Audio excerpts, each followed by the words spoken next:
जेहि पुर दहेउ हतेउ सुत तोरा, सकल कपिन महतेइ बल थोरा। अमित नाम भट कठिन कराला, अमित नाग बल विपुल विशाला।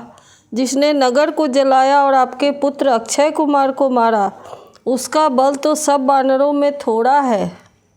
असंख्य नामों वाले बड़े ही कठोर और भयंकर योद्धा हैं। उनमें असंख्य हाथियों का बल और वे बड़े ही विशाल हैं। द्विविध मयंद नील नल अंगद गद बिकटासी, दधि मुख के हरि निसठ सठ जामवंत बल राशि। द्विविध मयंद नील नल अंगद गद बिकटास्य, दधि मुख केसरी निसठ सठ और जामवान, ये सभी बल की राशि हैं। एकपि सब सुग्रीव समाना, इन सम कोटिन गनई को नाना। राम कृपाय तुलित बल तिन्हहि, तृण समान त्रैलोकहि दिन गनहि।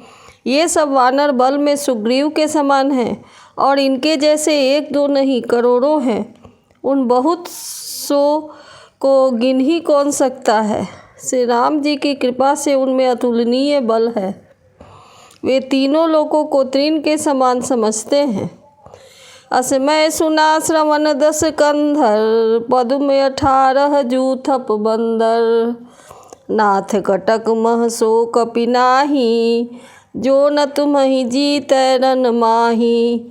हे दशग्रीव, मैंने कानों से ऐसा सुना है कि 18 पद्म तो अकेले वानरों के सेनापति हैं। हे नाथ, उस सेना में ऐसा कोई वानर नहीं है जो आपको रण में न जीत सके। परम क्रोध मीजहि सब हाथा, आयसु पै न देहि रघुनाथा। सो सहि सिंधु सहित झस ब्याला, पूरहि नत भरी कुधर विशाला। सब के सब अत्यंत क्रोध से हाथ मीजते हैं, पर श्री रघुनाथ जी उन्हें आज्ञा नहीं देते। हम मछलियों और सांपों सहित समुद्र को सोख लेंगे, नहीं तो बड़े बड़े पर्वतों से उसे भरपूर पाट देंगे। मर्दि गर्द मिल वही 10 सीसा, ऐसे ही बचन कहहि सब कीसा। गरजहि तरजहि सहस असंका, मानहु ग्रसन चहत हहि लंका। और रावण को मसल कर धूल में मिला देंगे। ऐसे वानर ऐसे ही वचन कह रहे थे।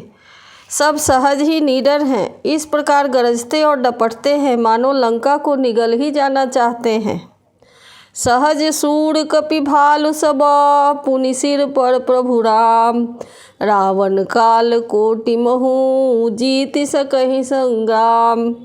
सब वानर भालू सहज ही सूरवीर है, फिर उनके सिर पर प्रभु श्री राम जी हैं। हे रावण, वे संग्राम में करोड़ों कालों को जीत सकते हैं। राम तेज बल बुद्धि विपुलाई, शेष सहस सत सकहि न गाई। सकसर एक सोषि सत सागर, तब भ्रातहि पूछे नय नागर। श्री रामचंद्र जी के तेज बल और बुद्धि की अधिकता को लाखों शेष भी नहीं गा सकते। वे एक ही बाण से सैकड़ों समुद्रों को सोख लेते हैं, परंतु नीति निपुण श्री राम जी ने नीति की रक्षा के लिए आपके भाई से उपाय पूछा।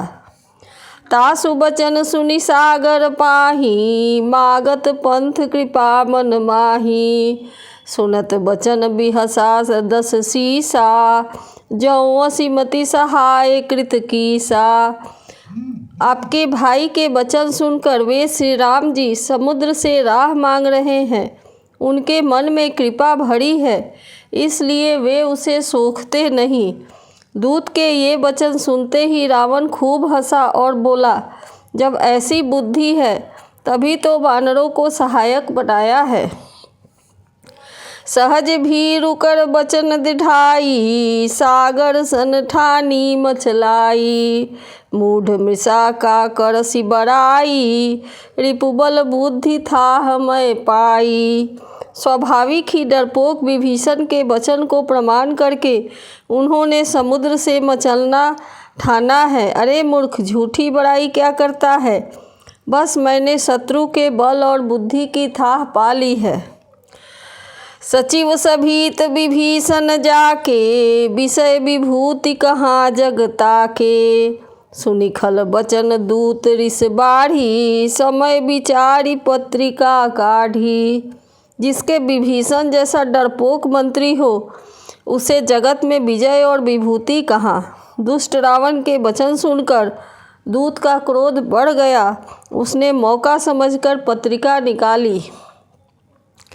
रामानुज दीन्ही यह पाती, नाथ बचाई जुड़ावहु छाती।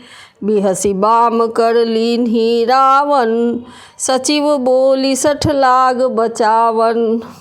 और कहा, श्री राम जी के छोटे भाई लक्ष्मण जी ने यह पत्रिका दी है। हे नाथ, इसे बचवा कर छाती ठंडी कीजिए। रावण ने हंसकर उसे बाएं हाथ से लिया और मंत्री को बुलवाकर वह मूर्ख उसे पढ़वाने लगा। बातन मन ही रिझाई सठ, जनिघाल सिकुल खीस।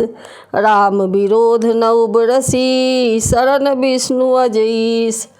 पत्रिका में लिखा था, रे मूर्ख, केवल बातों से ही मन को रिझाकर अपने कुल को नष्ट भ्रष्ट न कर।